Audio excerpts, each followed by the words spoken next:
Amerika menjatuhkan sanksi terbaru di antara puluhan dan bahkan ratusan lagi yang telah dan akan dijatuhkan kepada China dan Rusia. Kali ini menargetkan langsung kepada perusahaan-perusahaan dan bisnis China. Ini menceritakan dengan jelas betapa Amerika memang suka menjatuhkan sanksi dan medianya adalah ekonomi, instrumen perdagangan, dan pengaruh politik yang sangat besar. Namun, senjata utamanya adalah dolar Amerika. Mengapa Amerika menjatuhkan sanksinya tersebut? Semua senjata ini memang masihlah di tangan Amerika. Berikut ceritanya.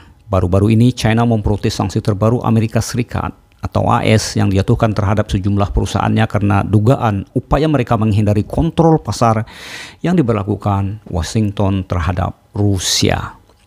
Langkah tersebut tidak memiliki dasar dan hukum internasional dan tidak disahkan oleh Dewan Keamanan PBB. Demikian kata Kementerian Perdagangan China yang juga menyebutnya sebagai tindakan ilegal dan membahayakan rantai pasokan global seperti dikutip dari RT pada hari Minggu tanggal 16 April yang lalu. Nah, awal pekan ini, Departemen Perdagangan Amerika Serikat menambahkan 5 perusahaan yang berbasis di China, daratan, dan Hong Kong ke dalam daftar entitas, melarang mereka berdagang dengan perusahaan Amerika Serikat manapun tanpa mendapatkan lisensi khusus. Sanksi baru telah dijatuhkan kepada Alphard Trading, Avtec Semiconductor, ETC Electronics, Maxtronic International, dan STK Electronics yang terdaftar di Hong Kong yang dikenai sanksi karena diduga berisiko atau terlibat dalam kegiatan yang bertentangan dengan keamanan nasional atau kepentingan luar negeri dari Amerika Serikat. Sejauh ini, Gedung Putih telah memasukkan total 28 entitas di seluruh dunia ke dalam daftar sebagai bagian dari upayanya yang lebih luas untuk menghentikan perusahaan-perusahaan asing dari kegiatan ekonomi yang terkait dengan Rusia. Mereka melarang perusahaan asing manapun berbisnis dengan Rusia, memaksa mereka untuk memilih antara berdagang dengan Moskow atau Washington. Demikian trik ini selalu dilakukan.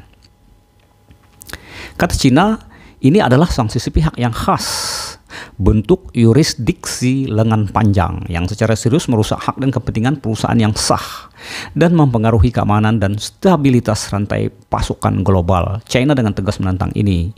Demikian bunyi pernyataan yang dikeluarkan oleh Kementerian Perdagangan China. Parah ini ya. Amerika Serikat harus memperbaiki kesalahannya, demikian kata China, dan menghentikan penindasannya yang tidak masuk akal terhadap perusahaan China. China akan dengan tegas melindungi hak dan kepentingan yang sah perusahaan China. Ini masih pernyataan dari China. Iya, China menganggap Amerika telah melakukan kesalahan. Sebaliknya, Amerika merasa mereka memang harus menegakkan aturan yang telah ada, yakni aturan Barat, yang didasari oleh hegemoni, kekuatan hegemoni mereka selama ini. Dan lebih jauh ya, jika perlu dengan kekuatan militer pun, seperti yang pernah Amerika lakukan terhadap negara-negara yang mencoba melanggar aturan ini. Contoh, Irak. Atas dasar apa sih Amerika menyerang Irak? Menghancurkan dan lalu menggulingkan, paksa, dan bahkan menghukum mati kepala negaranya. Atas dasar apa? Toh akhirnya orang tahu juga. Pada waktu itu alasan Amerika adalah karena sebuah tuduhan yang dibuat atau bahkan dibuat-buat. Alasannya adalah bahwa Saddam Hussein menimbun senjata pemusnah massal.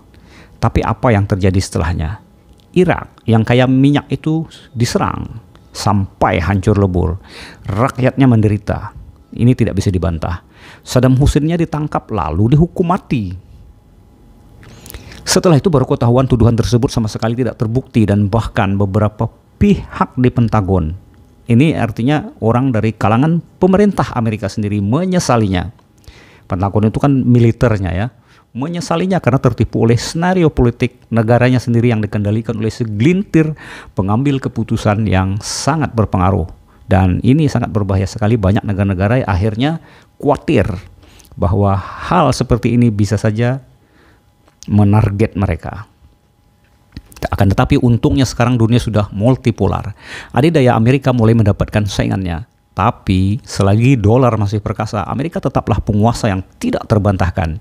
Ia masih dapat menggunakan senjatanya itu, yakni dolar, untuk menebas negara-negara yang dianggap berbahaya bagi hegemoninya. Meskipun saat ini tidak seefektif dulu lagi. Tidak efektif lagi. Misalnya kini di Timur Tengah, Saudi lebih memilih mendekati China dan berdamai dengan Iran ketimbang melanjutkan permusuhan regional yang lebih banyak merugikan kepentingannya. BRICS, 5 negara ekonomi kuat baru dunia yang terdiri dari Brazil, Rusia, India, China, dan Afrika Selatan mengeluarkan mata uang tandingan, akan mengeluarkan mata uang tandingan dolar untuk transaksi perdagangan sesama mereka, yang juga mungkin terbuka untuk negara lain. Alternatif yang menarik untuk menghindarkan diri dari hulusan pedang dolar Amerika yang menakutkan dan terbukti memang sangat efektif untuk menghukum negara lain. Amerika juga dengan gigih mencampuri urusan China dan Taiwan dan menyamakannya dengan konflik Rusia dan Ukraina. Hanya saja banyak kalangan meragukan bahwa bagaimana China yang telah memiliki akses kapasitas militer kuat tidak pernah menyerang Taiwan karena mungkin memikirkan kehancuran infrastruktur. Sayang kan? Dan lagi pula secara historis, Taiwan dan China benar-benar satu bangsa yang terpisah karena perbedaan arah politik dan ideologi. Sampai kini misalnya ekspor Taiwan terbesar bukanlah ke Amerika, tapi ke China. Artinya kemakmuran Taiwan lebih 35% masih bergantung terhadap perdagangannya kepada China daratan. Mungkin ini juga bisa diartikan China daratan sengaja membiarkan Taiwan bergantung terhadapnya secara ekonomi. Bisa juga diartikan bahwa China tidak mungkin menyerang dan menghancurkan Taiwan semudah itu. Seperti sekarang terjadi terhadap kota Ukraina yang diserang oleh Rusia. China tetap ingin melihat Taiwan makmur. Ini filsafat Sun Tzu yang mengatakan, kemenangan sejati adalah apabila Anda memenangkan perang tanpa harus berperang. Nalo. Ini adalah filsafat Cina yang sangat terkenal, ya. Memenangkan perang tanpa harus berperang, itulah baru kemenangan yang sejati. Yang jelas, sanksi terbaru Amerika terhadap China semakin menambah tekad China untuk melemahkan sistem keuangan barat dan membentuk aliansi baru buat menata ulang tatanan dunia. Banyak kalangan menilai tatanan dunia baru akan membuat Amerika tidak greed lagi atau no greed again seperti masa-masa sebelumnya. Amerika akan menjadi negara biasa-biasa saja. Tapi sebelum itu memang dibutuhkan waktu yang lama untuk membalikkan keadaan ini. Well, cukup sekian pembahasan kita. Sampai jumpa lagi pada konten-konten berikutnya.